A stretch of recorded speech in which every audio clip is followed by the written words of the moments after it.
Ladies and gentlemen, family and friends, scholars and dignitaries, welcome to another episode. Welcome to my world. Hello, friends. So, in a nutshell, yet another study came out demonstrating the serious negative consequences of marijuana use in society, specifically on the relationship between marijuana use and especially legalization and traffic accidents. But first, I want to tell you a story about New York State. There was a bill backed by the New York State governor, at that time Andrew Cuomo, to legalize marijuana for so-called recreational use. A very bad idea, and everyone, literally all public officials, judges, district attorneys, civic organizations, churches, law enforcement, every group that interacts with the public said, don't do it, it's a bad idea, but he did it anyway. Anyway, before this bill was passed, a limousine driver was in an accident outside of Albany, which ended up killing 20 people. This was a horrific accident and killed almost an entire family. Believe me, it changed the lives of many families forever. Now, strangely, the media and all the investigators seem to blame this accident on excess speed and faulty brakes. But in the toxicity report that accompanied the autopsy of the driver, it was stated that there was a significant amount of THC present in the driver at the time of death, a significant amount. And yet, neither the state police nor county attorney reported this fact, and the media never picked this up and pursued it because the storyline was driven by the state government and they wanted to downplay the role of THC in traffic accidents as well as the other negative consequences of marijuana use. So here it is. There is a strong correlation between marijuana use and traffic accidents. And that brings us to this study that was recently released. In a study released in the Journal of Studies on Alcohol and Drugs, the researchers found a significant increase in both traffic accidents and traffic fatalities in those states that have legalized marijuana. The analysis in the 5 states that had legalized marijuana had a statistically significant increase of 5.8% for traffic crash injuries and a 4.1% in traffic crash fatalities. And again, this was for adults ages 21 and older, not for youth. So there was a control against what might otherwise be called youthful indiscretion. And the researchers found no increase in the same period in those states that did not legalize marijuana and established retail sales outlets. Now, this study parallels the series of studies in the Rocky Mountain high-intensity drug trafficking reports.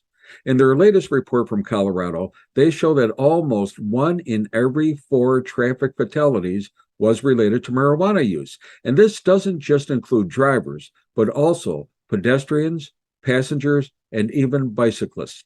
Now, driving while intoxicated or under the influence was one of the greatest causes of injury and permanent injury and death in the United States. At one time, although primarily due to alcohol use, the country topped off with some 20,000 DWI fatalities each year. Even today, DWI still kills almost 12,000 people a year and leaves tens of thousands more with serious, if not permanent, injuries and disabilities.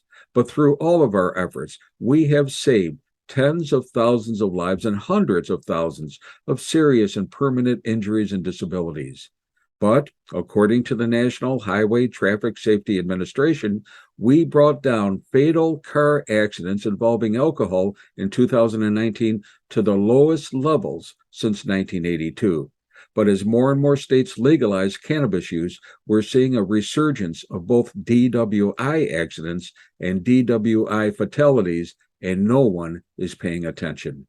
And we're seeing this increase this time because of marijuana use. In a study published through the National Highway Traffic Safety Administration, they found that serious or fatally injured drivers at select trauma centers who were under the influence of marijuana had increased 50%. And in a study published in the American Journal of Public Health, researchers from Boston Medical Center, Boston University, and the University of Victoria analyzed 19 years of data from the Fatality Analysis Reporting System, a national database of fatal crashes on public roads.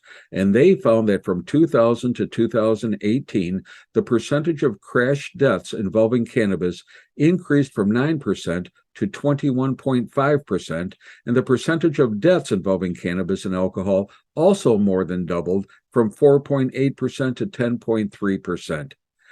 And according to the Governor's Highway Safety Association, in 2016, almost 44% of fatally injured drivers tested positive for drugs in their system, and over half of those drivers tested positive for 2 or more drugs, with marijuana being one of those leading drugs.